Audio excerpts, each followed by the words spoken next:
Hi there, boys and girls. We are back again, and you remember we were finishing up with the baker, and we had that. We're doing some pictures.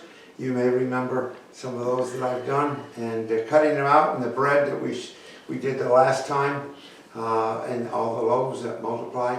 Well, we're doing some more of those. We're going to do a couple more weeks. I will have another one of the 250th anniversary stories here at the end of the month. When we get to just before Labor Day weekend, you'll be back in school probably at that point. But we're going to do it. And then I'm going to do a story in September. I got a storybook that's about fishing. And we're going to take a little bit of that each week in the month of September. And again, there'll be another 250 time in that as well. Anyway, we're doing some paper things today. I brought along some things here. Now this is a gravy bowl, and it's different than a cup because it has a spout on it.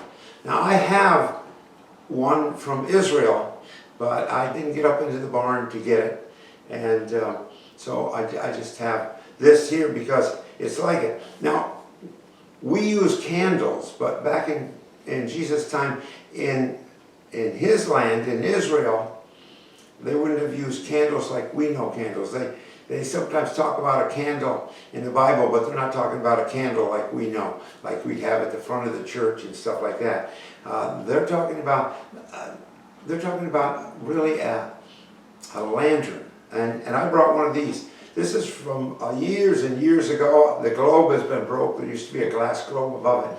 But this one you would put kerosene in. You take the top off, just like this. There's a wick in there, and you pour some kerosene into that. Now, years and years ago, they would have poured whale oil in that.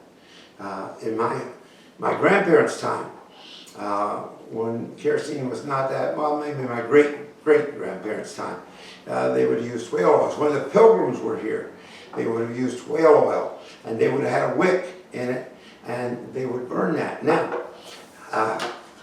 we have flashlights.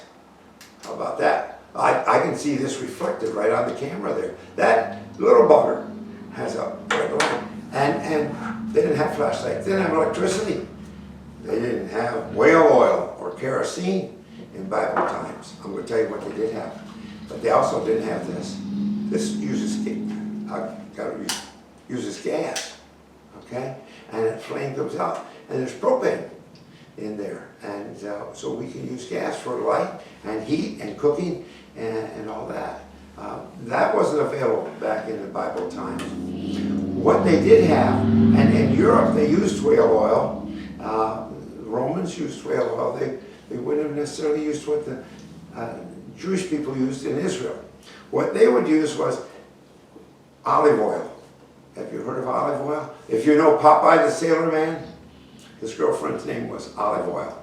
Now that was a silly name to give somebody, but there are people named Olivia and Olive, and olives grew abundantly in the land of Israel. And they would eat them, they were good for eating, and they would crush them. And the pits could be used in the garden as a fertilizer, or they could plant new olive trees out of them. But when they crushed the olives, that's like they crushed the grapes. And grapes crushed made grape juice. Olive crushed don't make olive juice. That makes olive oil. It's a thicker kind of thing. And you could put it on your face and look beautiful, because it was an oil for making you feel soft and pretty.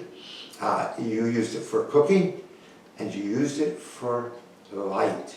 And that's what this is all about. This would have been, in Bible times, a lamp, and they call them lamps. And in the Bible, a number of times they're spoken of as being lamps. This top would have been covered, and there would have been a hole here, and you'd pour the oil in, and then the wick, like from this, would have been laid inside, and it would be sticking out like this. Only it wouldn't be that long, it would be like that long, and they would light that. And that would suck up like a straw does the olive oil, or like this does with kerosene, and produce a light up here in that. And so that's what they used for light. And when Jesus talks about letting your light shine, you have to put it in the right way. You did have it the right way. When Jesus talks about there it goes, letting your light shine, he's talking about having one like this. And you could carry this around from room to room or whatever. Sometimes people let them burn all day long when it wasn't nighttime.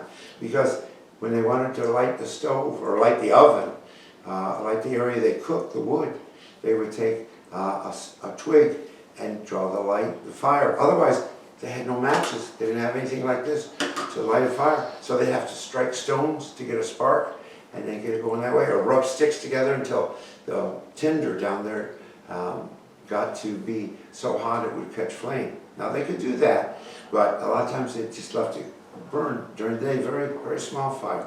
And then they could cook and it would be ready for light at nighttime. So we have that. Now, I have here a beautiful card.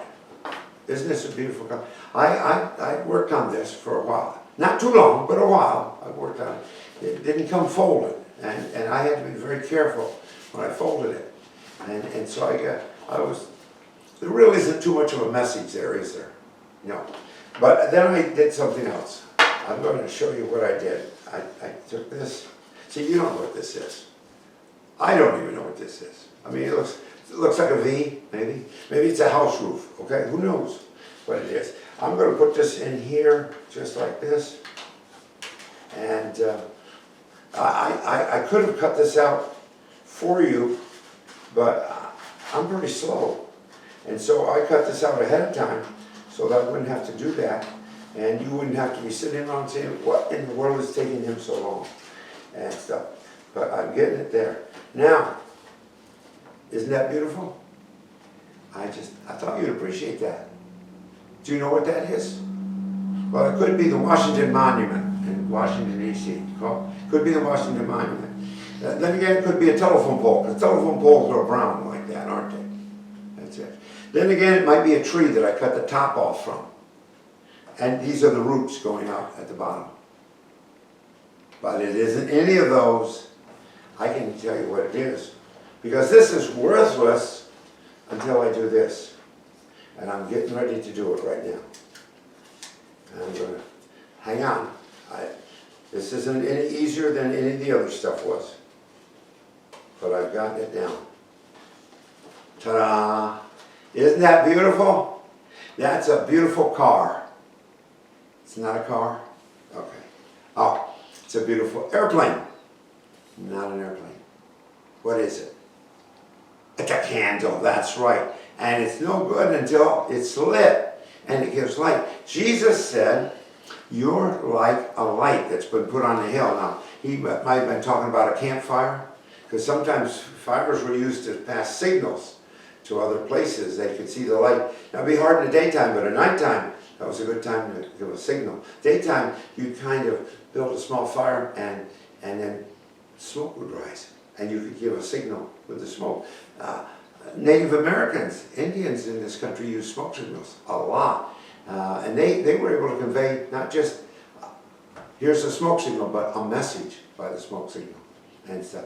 Three puffs on a smoke signal meant danger.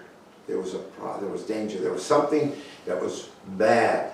And so you would see those 3 puffs. Now, I don't remember what the others were, but I know the 3. And we use that even today. Now, Jesus said, you are like a light on a hill. And you don't put a light on a hill and then cover it over. You let it shine. Now, if you're doing smoke signals, you might put the blanket over to cut the smoke off and then let them off again. But you do what you got to do so it can be seen. And Jesus said, you are like a candle or like a lamp. Let your light shine so that others may see your good deeds. Now, they don't see that you're handsome. That's not important. They don't see that you're brilliant. That's not important either. But see your good deeds and glorify your Father in heaven. And so, when you've been to visit somebody and you go away, do they remember you for being handsome? Maybe. Do they remember you for being smart? Maybe. Or do they remember you for being polite and courteous and good? That's the best thing to be remembered for. Because then people say, oh, that little Johnny, he goes to church. I wonder if he learned how to be that good at church. You certainly can't learn how to be handsome at church. And you can get smart and maybe be wise at church, but learning how to do the good things. Let people see your good works. And so we have a song that we sing called This Little Light of Mine, I'm going to let it shine, let it shine, let it shine, let it shine. And that's when Jesus talked about letting your light shine. And you probably know the song already. This little light of mine, I'm going to let it shine, yes, this little light of mine. Let me start that over again, I'm too low. And I'm losing my voice too. This little light of mine, I'm going to let it shine. Well, this little light of mine, I'm going to let it shine, let it shine, let it shine, let it shine. Now, in that song we talk about hiding under a bushel. That bushel is like a basket. You know, now I picked potatoes when I was a kid on the farm, and those were crates, like milk crates. Okay, and if you think of milk crates, you put a milk crate over a fire, the fire just shows through it and burns up the crate anyway. But a bushel basket or a big barrel you could put over top of a fire, you wouldn't see the fire. Fire might be burning under it, but you wouldn't see it. So hide it under a bushel. No, we want people to see that fire or that signal. Hide it under a bushel. No, I'm going to let it shine. Well, hide it under a bushel. No, I'm going to let it shine, let it shine, let it shine, let it shine. Now, there may be some people that don't like you doing good things. And they wish you would do bad things. Because they feel guilty because you do good things. And so they'll try to blow it out. And that's what Satan wants. Don't let Satan blow it out. I'm going to let it shine. Well, don't let Satan blow it out. I'm going to let it shine, let it shine, let it shine, let it shine. Yeah, and there's other verses to it as well. But you let your light shine this week. And don't tell somebody, say, hey, did you see the good deed I do? You don't do that. You just do the good deed. And somebody will notice it and they'll say, my goodness, that little Johnny is a fine fellow. Okay? Let's have a prayer and I'll see you next week.